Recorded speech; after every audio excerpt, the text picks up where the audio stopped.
Welcome to I Didn't See That Coming with host Jeanette Jones.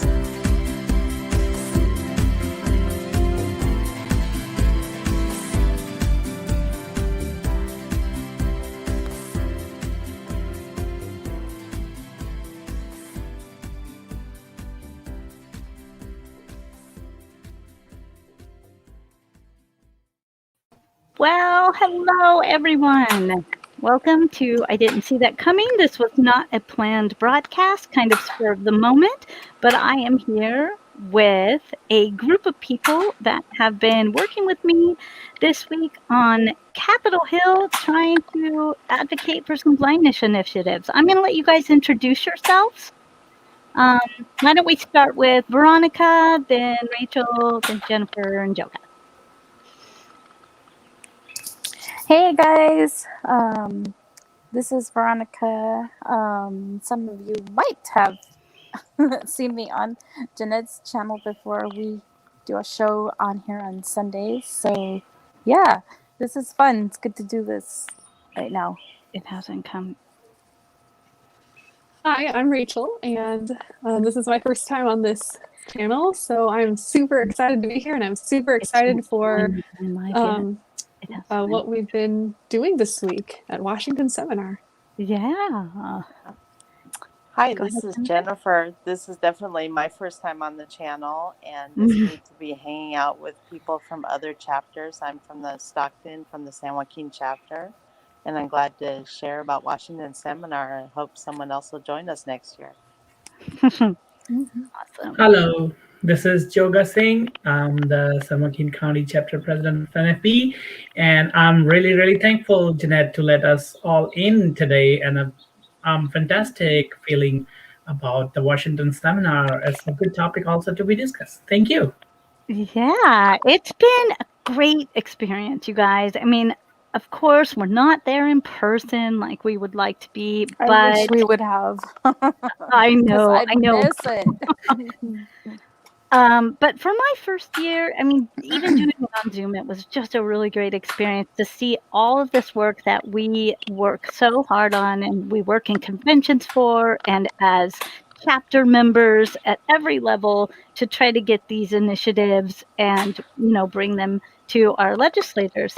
And it's really exciting to see it put into action. It is. It's really empowering for members from all over the country to come together and be able to play a part in this from the top level on down. Yeah, hold on. I'm trying to find this on Facebook so I can open it up for. Hey, babe, could you try to change the privacy settings for me if you can find us on Facebook? Okay, so what I would like to do is, you guys have already introduced yourselves, but I would like to talk just a little bit about what our initiatives are, because that is one of the things we can talk about. Certainly, we have no idea what these legislators are going to think or how they're going to respond to what we've introduced, but we have some really good, timely initiatives that we've been discussing. And since we all represent the different things here, why don't you guys all talk a little bit about the ones that you presented?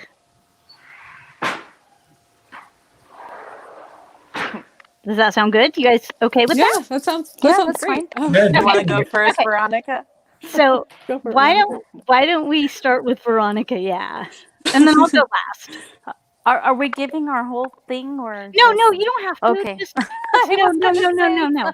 No, just talk about them in general. Is tired. I'll give you like a brief, No, you don't have to do the whole thing. While you're doing that, I'm going to check the chat, make sure we don't have content. Oh my gosh. I'm sorry, you guys. My brain feels like mush. Okay, it is understandable. Our brains have been working in overdrive this week, so goodness. Perfectly understandable. Just because it's virtual does not mean that the work is less. No, it feels just as intense, but it's awesome.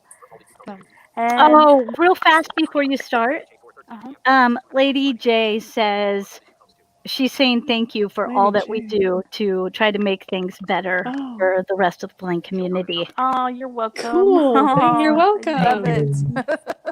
Thank you for that. Aw. Okay, go ahead, Veronica. I was just going to say that one of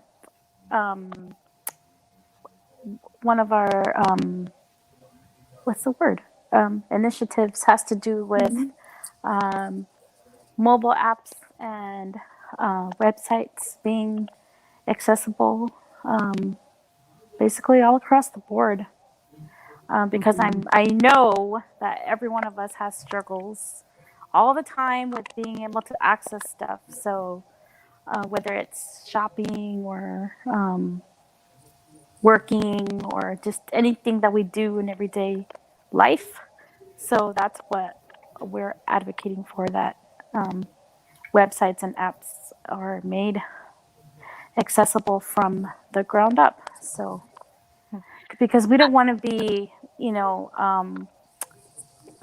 thought as an afterthought. You know what I mean? Right.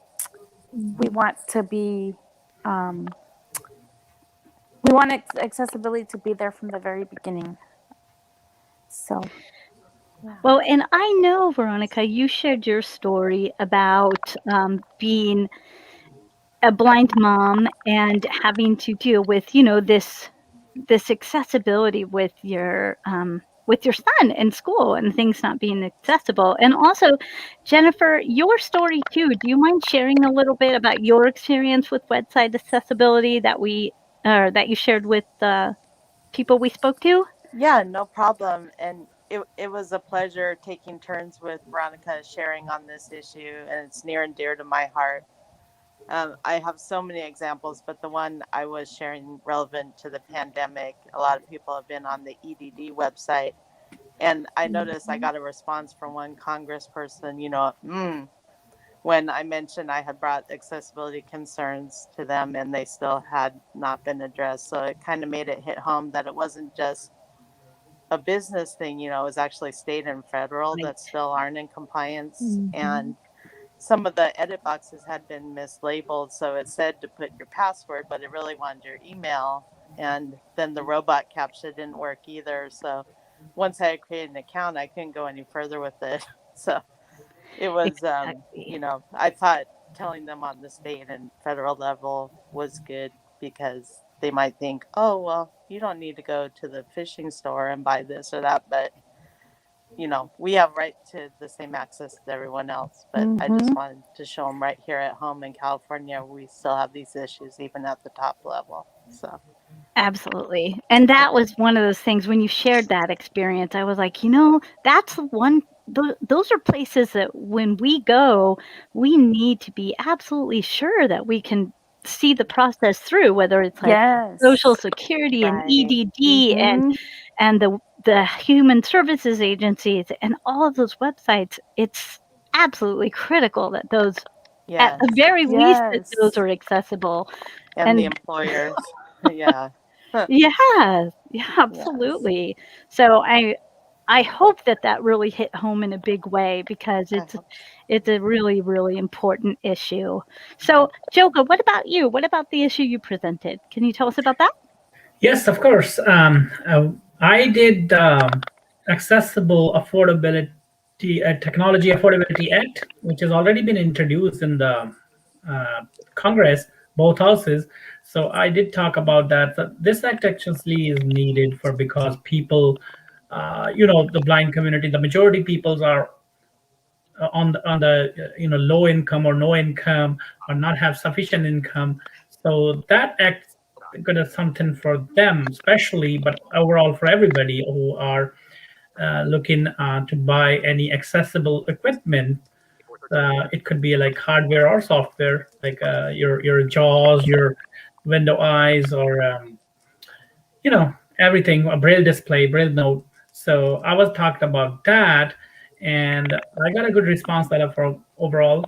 So yeah, and we all got a actually overall good response. Like we're not gonna decide it yet, but like something else, but like say we got a good response from all the meetings, and all the meetings well done. And I'm actually I was excited as my first one, the first blind Washington seminar in NFB, rather.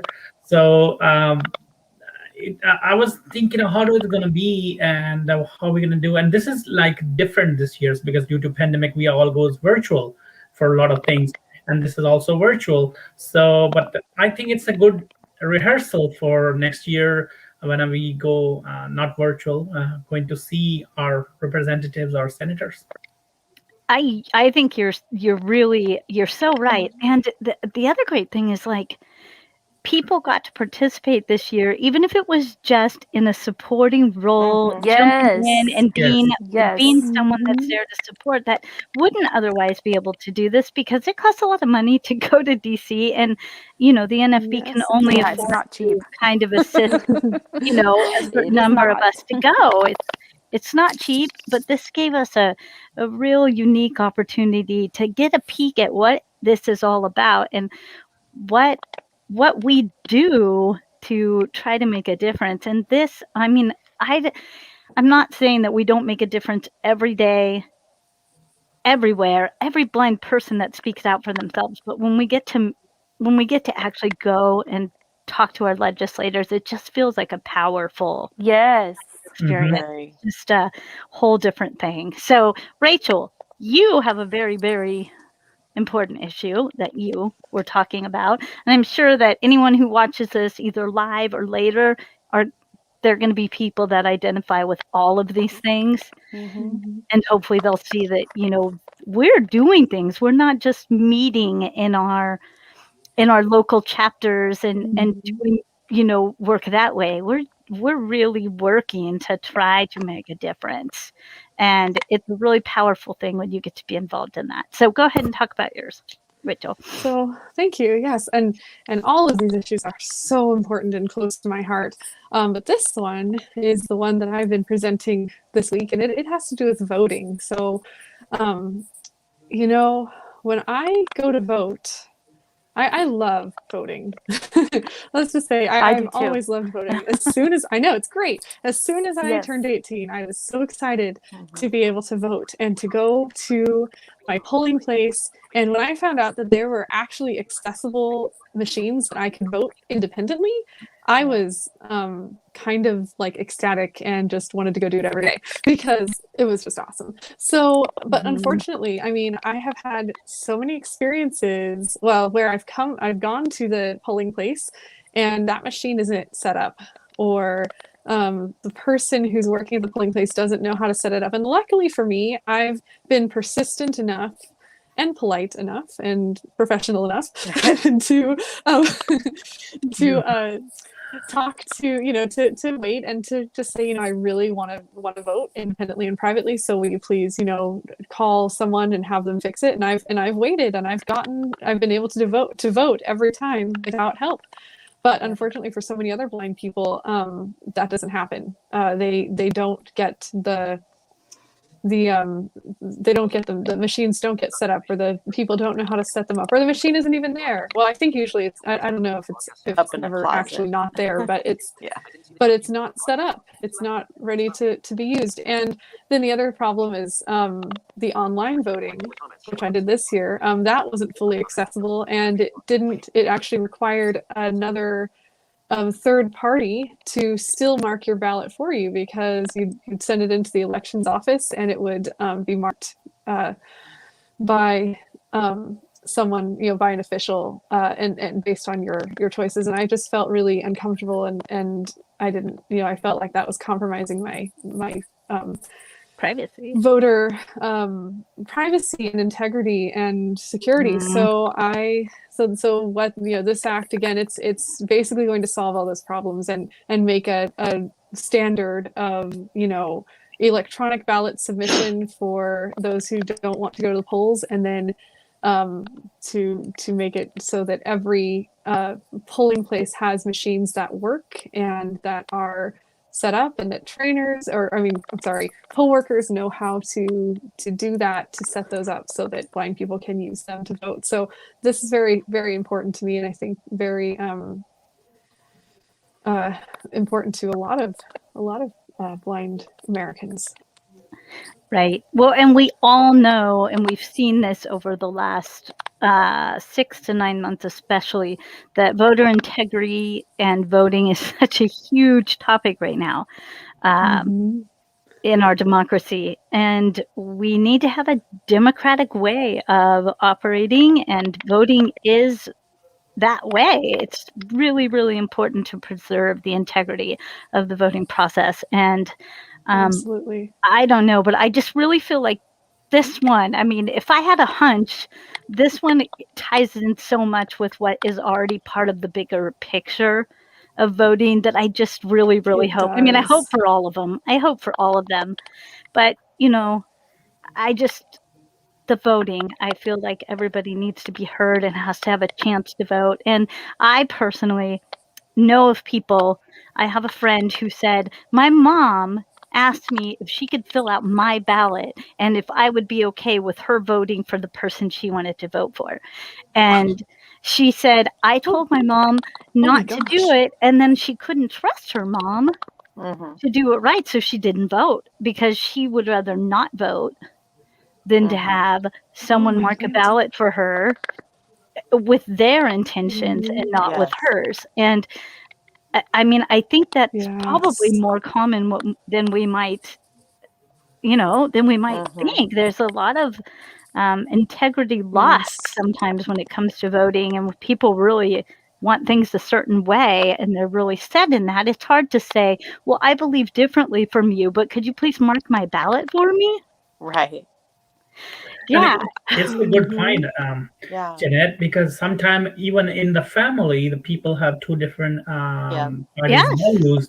And I've been, like say, I wanted to do to somebody else, then my family members wanted the totally opposite. So in that case, like it could have any different political views. So yeah, you're right. This is required. Exactly. I know this year at the poll, I had my best experience with the polling device. He knew how to use it. Oh, that's cool. Everything except when I got there. Oh, honey, we have a special machine just for you, and they had to go get it out and set it. And it was like, honey, and this special, it's just for you.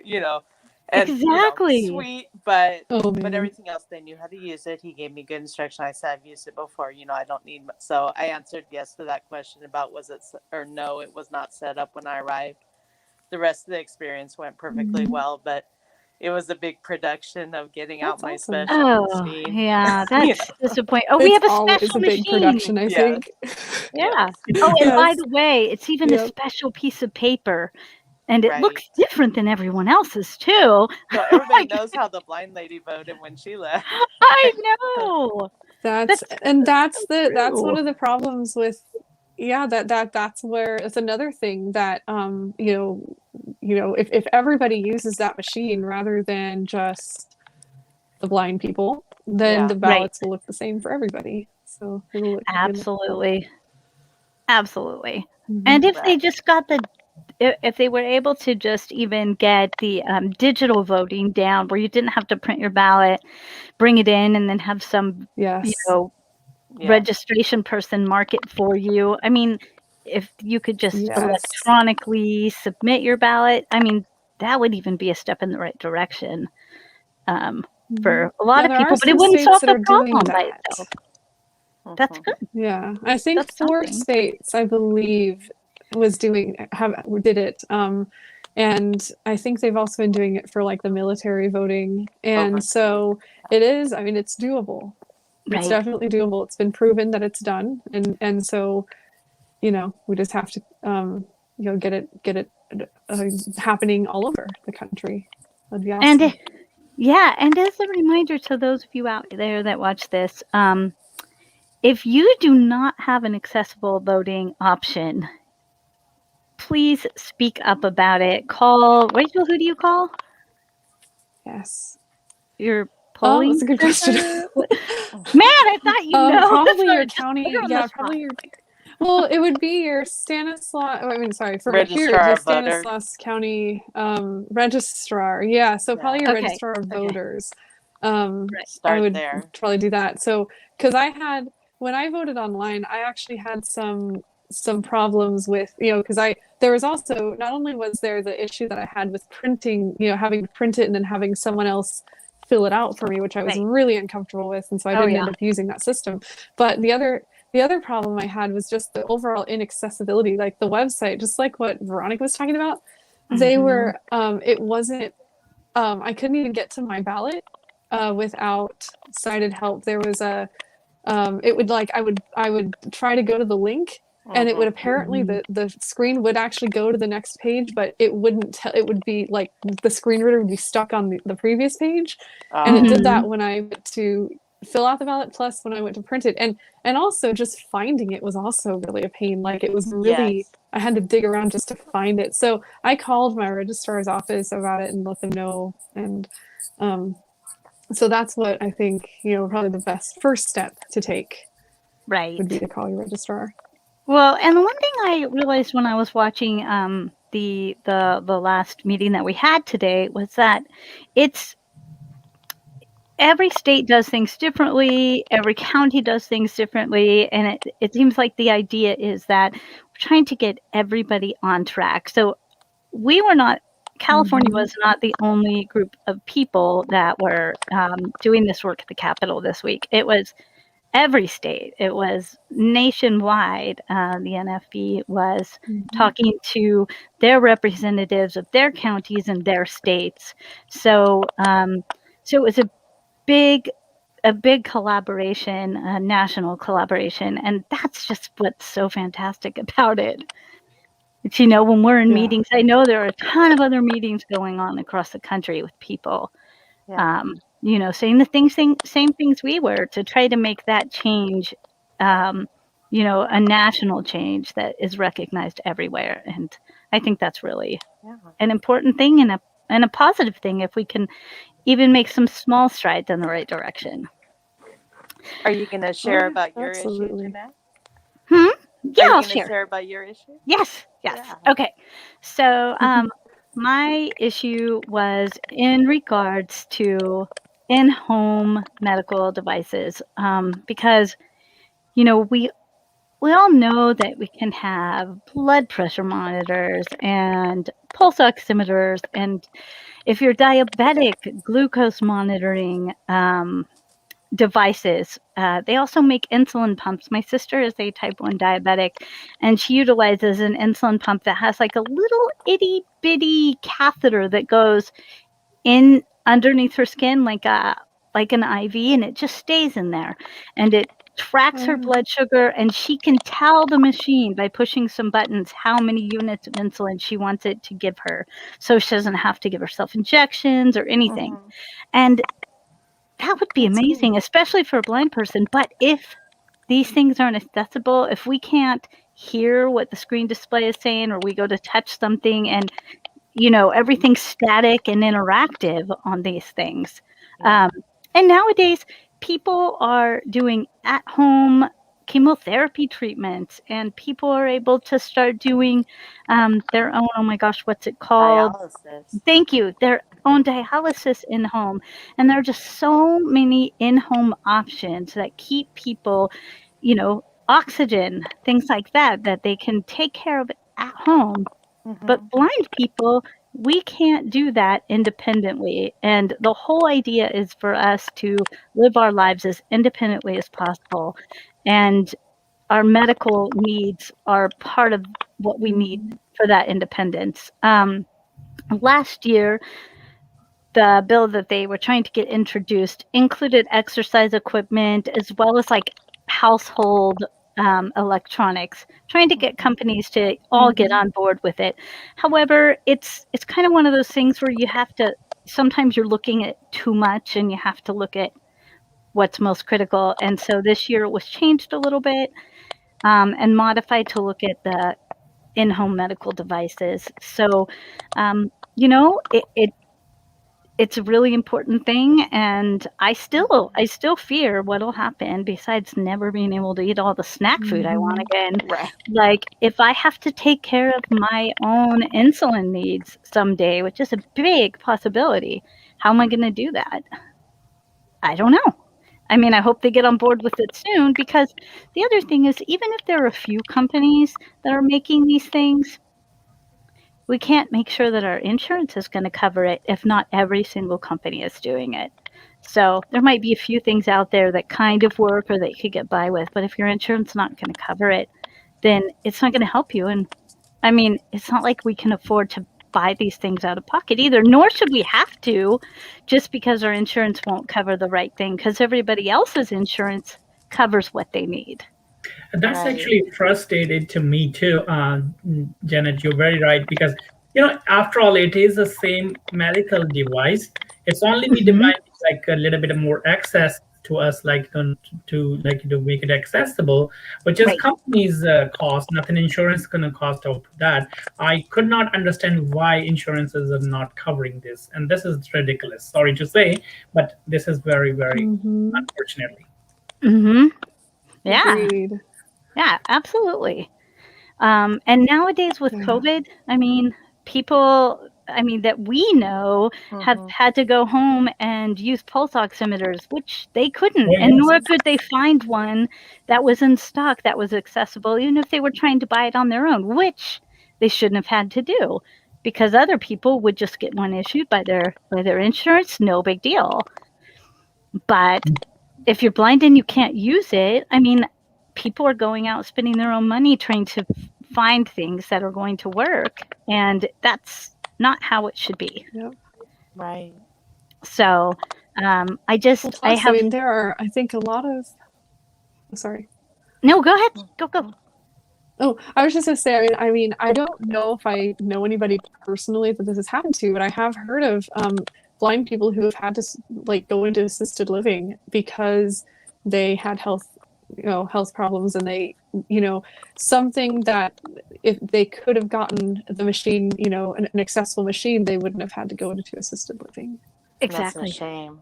Exactly. So I mean, it's very, so very much sad. about independence and being able to manage our own healthcare, our own internet searches, our own voting, our own, having accessible screen readers and braille note takers that are going to allow us to work and be, productive, which, you were right, Yoga, when you said earlier today that if more blind Americans were working, that's more tax dollars that the government is going to receive. So, I mean, why not do everything we can to improve the lives of blind Americans? I mean, that's what we're all out here trying to do. So, again, for those of you watching, we are with the NFB. We're in California.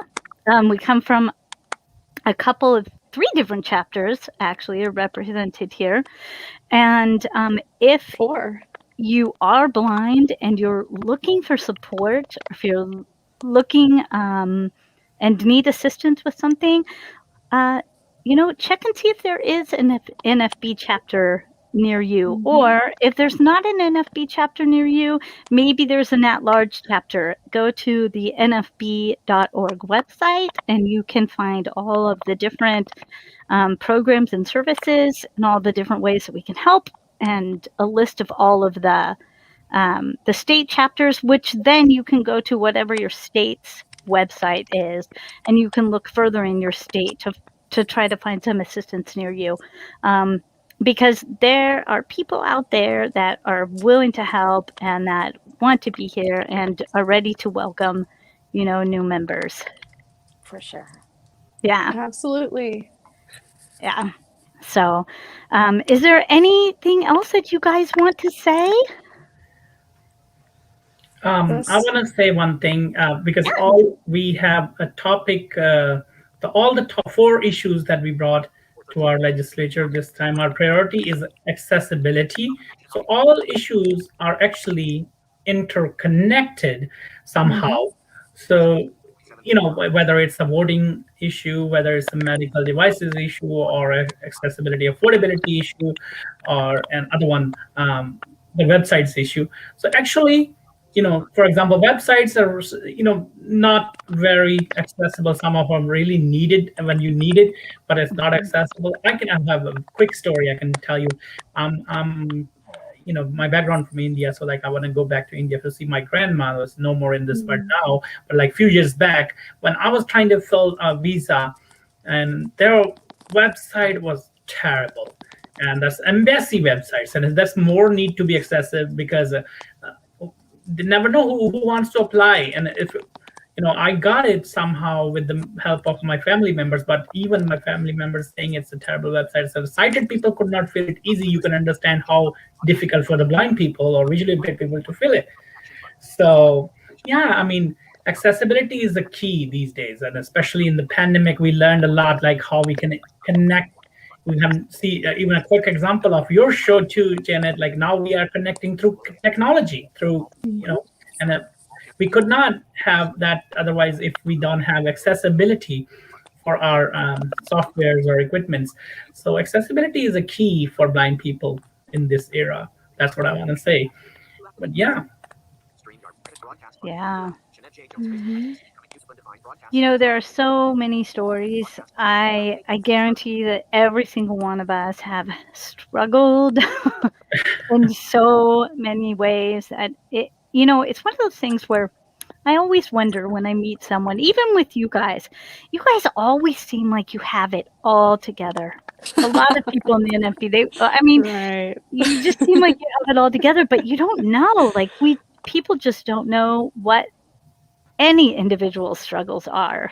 It's very true. Whatever they struggle with just to get by daily. And we may look like we have it all together, but I can guarantee you I don't. But what we all I don't either. Yeah, we all care though. And that's, I think, what is what impresses me so much about my group and about you guys and my experience with being involved with the California chapters of the NFB is that there's always, always, always someone that I can turn to when I need something or when I need to talk or when I have questions. There's just always someone there. And I'm inspired every day when I have interactions with you guys by all that you guys do and just the amazing people that you are. So I just want to thank you guys so much for doing this with me. I'm excited that I got, the majority of my team that spoke with me in Washington this week to be on here and talk to you guys. And hi to Kimi and Glass Corpse. Thank you. Hold on, my phone. I don't even know where it is. How do I make it go away if I can't find it? Okay, hold on. Okay.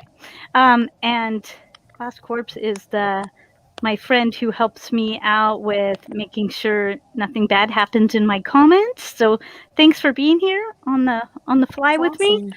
And this is going to go out as soon as we end here. It'll be up on YouTube. I'll make sure that you guys get the link to share it, and it'll also be shared on Twitter. We've got the hashtag NFBNDC. So I don't know who's going to see this, but I hope whoever does feels really excited about what we're trying to accomplish, and maybe if you're not already part of the organization, you might be interested. So check out your local chapter, and yeah. Anything else, you guys? Thank you, Janet. Thank you, Jeanette, for having us. You're welcome. Well, then we're going to say goodbye. I'm going to end the broadcast, but you guys can stay here for just a second. So, bye, you guys. Thanks so much for watching.